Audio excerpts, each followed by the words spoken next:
এবং যুদ্ধটা থাকবে আমাদের আর্টিস্টদের মধ্যে।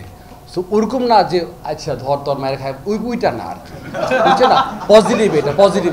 প্রচন্ড আশাবাদী যে এই ছবিটি এক তো কন্টেম্পোরারি তো অবশ্যই, এবং এই ছবিটি আমাদের বাংলাদেশের মানে ওয়েব সিরিজের ক্ষেত্রে একটি নতুন নতুন একটা চমক দেবে বলে আমি বিশ্বাস করি। আমি খুব চাই মানে রাফির সাথে যখনই দেখা হয়, রাফি তোমার ছবিতে ছোট্ট একটা ক্যারেক্টার আমাকে রাখবা, কারণ আমি শিখতে চাই।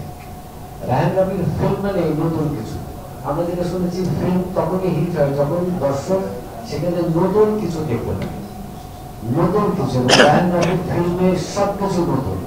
বিশেষ করে এই গল্পটা যেদিন আমাকে বলেছে, আমি শেষ সংলাপ বা শেষ দৃশ্যের আগ পর্যন্ত আমি বুঝতেই পারিনি যে কোথায় যাচ্ছে, কি হচ্ছে, এবং চমকিত অবাক হয়েছে। This is cinema. আমার মনে হয় রাফি সিনেমা খায়, সিনেমা নিয়ে ঘুমায়, সিনেমা নিয়ে নিঃশ্বাস নেয়, সিনেমা নিয়ে প্রশ্বাস নেয়। This is Raihan Rafi. সে কারণেই আমি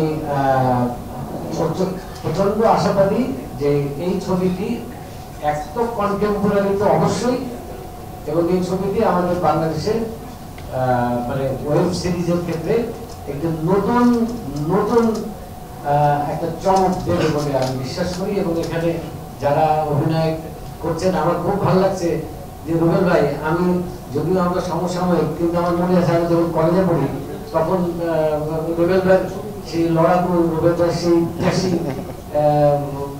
ছবি দেখে আমরা চমকিত হতাম। তো সেই রুবেল ভাইয়ের সাথে কিছুদিন একসাথে থাকবো, স্ক্রিন শেয়ার করতে পারবো আশা করছি। সবকিছু মিলিয়ে আমার খুব ভালো লাগছে, এবং স্পেশালি মঞ্জু ভাইকে অনেক কৃতজ্ঞতা যে মঞ্জু ভাই এই সময়ে বাংলাদেশে এরকম একটা সময় এত বড় ধরনের একটি প্রজেক্ট উনি করছেন। এবার একটা চমৎকার কাজ করবো, জানি না কতটুকু কাজ করতে পারবো। স্পেশালি ধন্যবাদ দিব বঙ্গকে, মঞ্জু ভাইকে আপনাকে অনেক ধন্যবাদ। আপনি দারুণ দারুণ রিস্ক নিতে যাবেন, এবং সাথে আপনার ঊর্ধ্বতন কর্তৃপক্ষ নাবিদ ভাই এখানে বসে আছে, একদল তাকিয়ে আছে, হাসছেন মাঝে মাঝে, খুব ভালো লাগছে।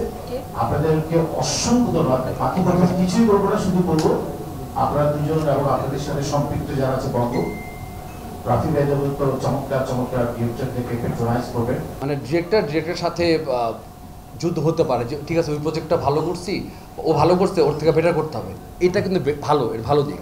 আর আমি যেহেতু আর্টিস্ট, আমার যুদ্ধটা থাকবে আমি ওইখানে যেরকম ভালো করেছি আমি চেষ্টা করবো এখানে আরও বেশি ভালো করার। এবং যুদ্ধটা থাকবে আমাদের আর্টিস্টদের মধ্যে। সো ওরকম না যে আচ্ছা ধর তোর মায়ের খায় ওইটা না আর কি, বুঝছে না? পজিটিভ, এটা পজিটিভ। কাজটা করে আসি, তারপর নতুন কোনো প্রজেক্টটা আবার এই কোশ্চেন আনসার দেবো, কারণ ভাইয়ার সাথে কোনো কাজ করি না আমি। হ্যাঁ, এমন হতে পারে কাজ করেছে আপনাদের ডাকতে পারি, আলাদা একটা প্রেস কনফারেন্স করবো, ভাই আপনারা আসেন, বসুন, কাজটা করে আসি, এবং কাজটা যেন হিট হোক। হ্যাঁ, প্রিমিয়ারে ইনশাল্লাহ, সেটাই আর কি।